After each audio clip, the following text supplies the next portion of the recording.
ভাই আজকে পড়তে বসছি। তোর পড়তে বসা মানেই ঘুমের মহোৎসব।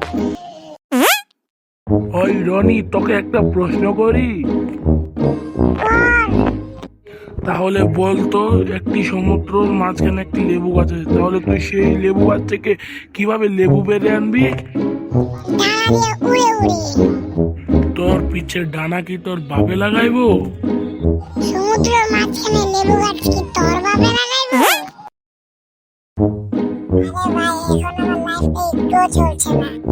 লাইফটা চলবে, শুধু তোর বাড়ি ক্যালেন্ডারটা বদলাতে হবে। আর পরীক্ষার খাতায় লিখতে লিখতে ঘুমিয়ে পড়ছিলাম। ভালোই, তুমি কি স্বপ্নে তাহলে পাস করছো? আরে ভাই, আপনার তো একটা দোকান ছিল, তাহলে কি সেই দোকানে ডিম আছে? হ্যাঁ ভাই, আছে। তাহলে ভাই ডিমগুলো কার? ডিমগুলো ভাই আমার। থাক ভাই, তাহলে নিব না।